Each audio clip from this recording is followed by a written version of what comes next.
Hola, bienvenidos, ¿qué tal están? Tutorial de Spinoza y el monismo panteísta. Hay que decir que Baruch Spinoza nació en Ámsterdam en el año 1632, hijo de emigrados judíos. Holanda era entonces el país de la tolerancia, de la libertad de expresión, acogía disidentes de todos los países y contaba con una comunidad judía muy activa intelectualmente. En el año 1656 Spinoza fue excomulgado y expulsado de la sinagoga y frecuentó los círculos librepensadores, ya los frecuentaba anteriormente, y sus obras empezaron a circular clandestinamente y extendiéndose rápidamente la fama de que era ateo y libertino. Podemos decir que en política Spinoza tomó partido por Jan de Witt, representante de la burguesía liberal, y en defensa de las tesis liberales publica en 1670 su Tratado Teológico Político. También, diríamos, este libro hay que decir que provocó el escándalo y la condena de protestantes y católicos. Para entonces Spinoza lleva años trabajando en su obra cumbre, en su obra fundamental, que es Ética demostrada según el orden geométrico, que desde el año 1674 circuló manuscrita para evitar que fuera condenada y que solo sería publicada después de su muerte junto con un tratado político inacabado y otras obras póstumas. En el año 1677, a la edad de 44 años, Spinoza murió de tuberculosis. Su nombre se verá realmente asociado durante mucho tiempo al ateísmo, hasta que los filósofos de la Ilustración lo rescataran como símbolo de la libertad de pensamiento. Podemos decir que el punto de partida de la filosofía espinocista, que es una filosofía racionalista, ya que él estudió, por supuesto, las obras de Descartes, hizo comentarios a esas obras de Descartes también, etc., es la interpretación del concepto cartesiano de sustancia, llevado a sus últimas consecuencias. Aquello que no necesita ninguna otra cosa para existir solo puede ser, en sentido estricto, Dios, solo puede aplicarse a Dios, que es única sustancia que Spinoza reconoce y a la que quedan reducidos la naturaleza y el hombre. Por tanto, de ahí proviene la famosa frase de Spinoza, Deus ibe substantia sive natura, o lo mismo, o dicho de otra manera, en español, Dios o la sustancia o la naturaleza. En ese sentido, es una identificación entre Dios y la naturaleza, o la sustancia y la naturaleza, o la sustancia o Dios. Por lo tanto, para Spinoza, Dios es la sustancia única, causa de sí misma, infinita, dotada de infinitos atributos, y de estos atributos solo conocemos dos, el pensamiento y la extensión, desde la perspectiva spinociana. Todo lo que existe es modo de estos atributos y los cuerpos individuales son modos de la extensión, desde la filosofía de Spinoza, y las almas individuales son modos del pensamiento. De manera que, diríamos, en la filosofía spinociana hay un claro, diríamos, panteísmo. Todo es Dios y nada existe fuera de Dios. En definitiva, también para él el orden del mundo es un orden necesario y esa necesidad afecta por igual al hombre lo mismo que a la naturaleza. No hay lugar, en consecuencia, para las causas finales, ya que Dios no ha creado el mundo ni el hombre con una finalidad, sino por necesidad de su propia naturaleza, de la naturaleza divina, necesidad del propio Dios, pero no en función de los intereses del hombre o de la finalidad de crear al hombre. La razón humana también, para Spinoza, no alcanza a percibir el orden necesario de la naturaleza. Cuando consideramos algún hecho natural como absurdo o malo es porque ignoramos las leyes de la naturaleza, según Spinoza, de la naturaleza universal, se entiende, y juzgamos solo desde nuestra propia naturaleza humana.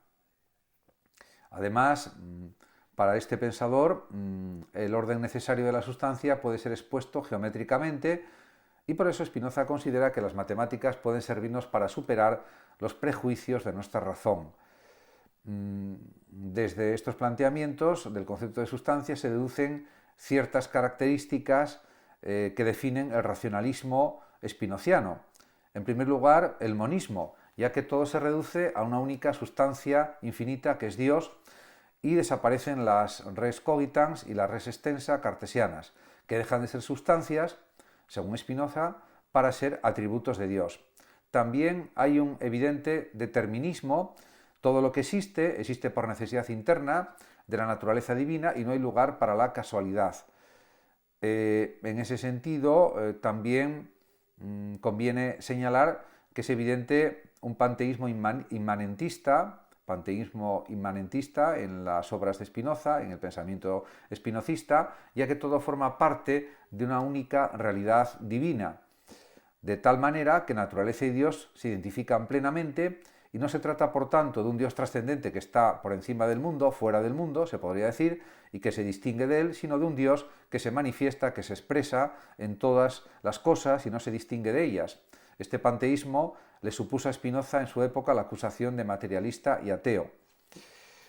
Por otra parte, pues hay que decir que en cuanto al hombre y el conocimiento, o en cuanto a la teoría del conocimiento de Spinoza, el hombre está compuesto de cuerpo, extensión para Spinoza, y alma o pensamiento, y el alma es para él la idea del cuerpo y por tanto hay entre ambas una estricta correspondencia, de tal manera que el alma tiene conocimiento de los cuerpos externos y Spinoza distingue, sin embargo, pues tres clases de conocimiento.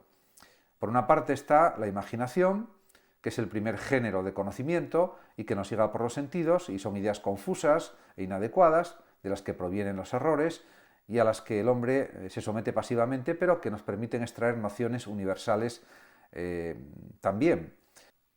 La razón es el segundo género de conocimiento que opera con las nociones comunes y universales extraídas de la percepción sensible.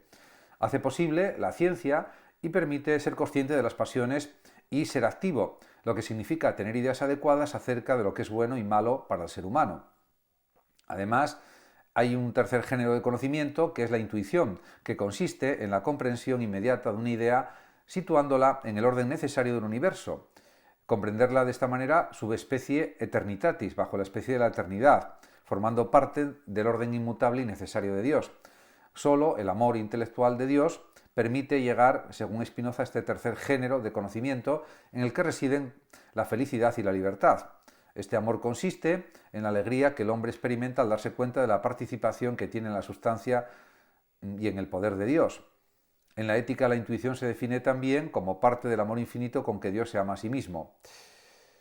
Podemos decir que los conocimientos del segundo y tercer género son los únicos que merecen verdaderamente el título de conocimiento, según Spinoza, ya que son los únicos que liberan al hombre del error o de los errores. En cuanto a la ética, después de haber dedicado Spinoza la parte primera de su ética a la cuestión de Dios y la segunda a explicar la mente humana, Spinoza dedica las tres partes restantes al análisis de las pasiones y también de la libertad. Su intención es demostrar que las pasiones están sometidas a la necesidad matemática, igual que cualquier otro hecho de la naturaleza. El punto de partida para él es que cualquier ser tiende a la autoconservación. Es el denominado conatus, con un término latino por parte de Spinoza, y este conatus es un afán de seguir existiendo siempre. Esta tendencia natural a sobrevivir es la esencia misma del ser humano y de ella nacen o surgen las pasiones. Y desde los planteamientos espinocistas, todas las pasiones pueden reducirse a la alegría y a la tristeza. La alegría es la pasión que se sigue de conservar y perfeccionar el propio ser y aumentará nuestra capacidad de obrar, de comportarnos, de hacer cosas, mientras que la tristeza es lo contrario y que sigue a la idea de debilitamiento del ser y disminuye nuestra capacidad de obrar y de ser. En cuanto a las pasiones, según él, proceden de ideas inadecuadas y confusas y no hay distinción moral entre las pasiones. Además, la guía del hombre, considera Spinoza, ha de ser la razón.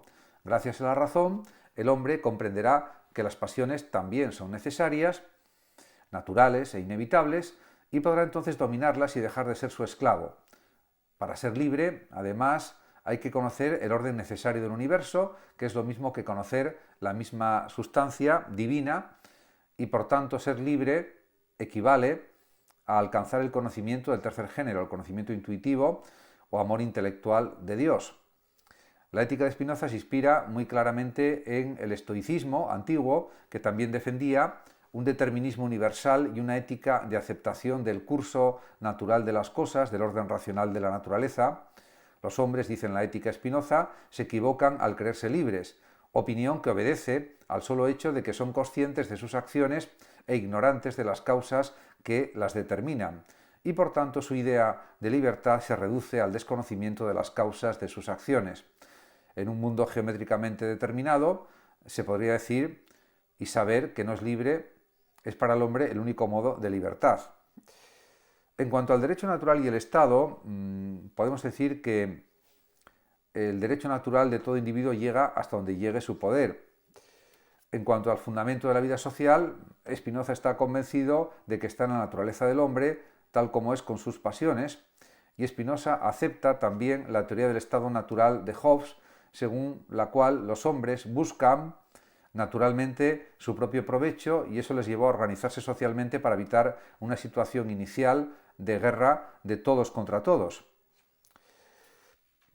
Por otra parte, claro, está claro que la utilidad de la vida social lleva a la instauración del gobierno, de las leyes, etc. Es entonces cuando aparecen el derecho común y los valores morales, como por ejemplo la justicia.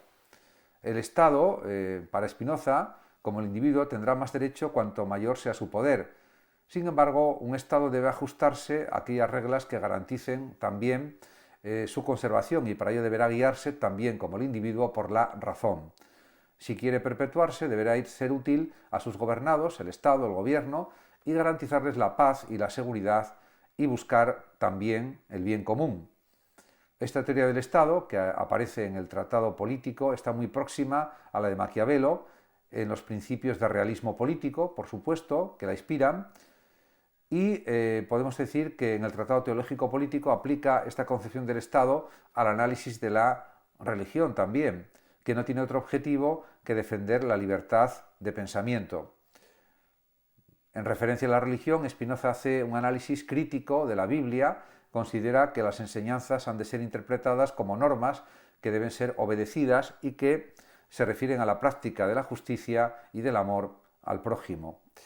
La fe queda reducida a la adhesión a unos pocos principios fundamentales y universales que garanticen esa obediencia y eviten los conflictos religiosos. También, desde su análisis, no puede haber conflicto entre la religión, que tiene como objeto la obediencia, y la filosofía, que tiene como objeto también la verdad. Por tanto, la fe no se opone a la libertad en el filosofar. En cuanto a la libertad de pensamiento, considera que aunque los individuos ceden sus derechos al gobierno, al Estado, este no puede privarlos de ciertos derechos que son inalienables simplemente por formar parte de la propia naturaleza humana. El más importante es el derecho a pensar y juzgar con libertad.